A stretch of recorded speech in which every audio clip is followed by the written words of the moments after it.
গোলাম মোস্তফার ছেলে এরা, কামালের বন্ধু-বান্ধবেরা। না, এটার গাজীপুর তো নিজে, নিজে ছিল। নিজে। আচ্ছা। তো হ্যাঁ, নিজে। আপনার স্যার আপনি এটার বিচার চেয়েছিলেন শেখ মুজিবের কাছে। আপনি আমার বউ কন্টিনিউ করেন। জি, কন্টিনিউ করেন স্যার এবার। হ্যাঁ, যে আপনি প্রাইম মিনিস্টার, কারণ ঘটনাটা মুজিব কি ছিল স্যার? ঘটনাটা কি ছিল স্যার? একটু শুরু থেকে বলুন। ঘটনাটা খুবই, এটা একটা মানে মজার ঘটনা। আচ্ছা, তুমি শুনতে চাও? তুমি তো, আমার বইতে লেখা আছে যদিও। সবাই শুনতে চায় স্যার। সবাই। আমি একা না, সবাই শুনতে চায়। ঘটনাটা হচ্ছে, আমার এক খালাতো বোন, তার নাম তাহমিনা। তার বিয়ে ঠিক করেছিলাম আমি আর নিম্মি কর্নেল রেজার সাথে, যে আমাদের চেয়ে জুনিয়র চাকরি। তার সাথে বিয়ে হবে, অনুষ্ঠান হবে লেডিস ক্লাবে। তো দুপক্ষেই আমাদের পরিচিত, অতএব আমরা হলাম ভায়া মিডিয়া। ঠিক আছে, ঠিক আছে। তখন আমরা কি করলাম, সমস্ত অ্যারেঞ্জমেন্ট আমাদের উপরে দায়িত্ব আসলো।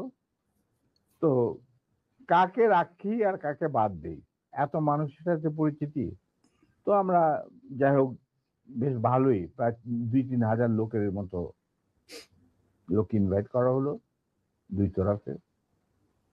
চলছে বিয়ের আসর। তখন আমার একমাত্র শালা, যার নাম বাপ্পি, ও ম্যাকগিল ইউনিভার্সিটিতে পড়তো, ওখান থেকে ছুটিতে আসছে দেশে। He was also present in the ceremony. আমি আর নিমিত দুই পক্ষের মানে হোস্ট বলতে পারো, হুম। সবাই দেখাশোনা করছি।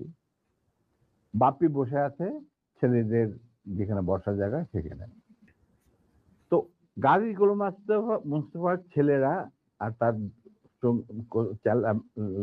সাঙ্গবঙ্গ পিছনের সিটে, পিছনের রোতে সিটে বসা। তাদের মধ্যে একটা ছেলে বাপ্পির চুল টান দিল পিছন থেকে। তো বাপ্পির পিছনে, ভদ্র মানুষ, বিদেশে থাকে, বিদেশে বড় হয়েছে, পিছিয়ে বললো, কিছু বলে নাই, সামনে আবার ওরা চুল টান দিল। দ্বিতীয়বার টান দেওয়ার পরে বাপ্পি পিছনে তাকে দেখো যে একটা ছেলে হাত সরিয়ে দিল। তখন বলে যে, তুমি চুল টান টান দিয়েছ? বলছে হ্যাঁ। বলে কি কেন?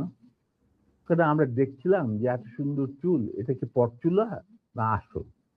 আচ্ছা, চিন্তা করো।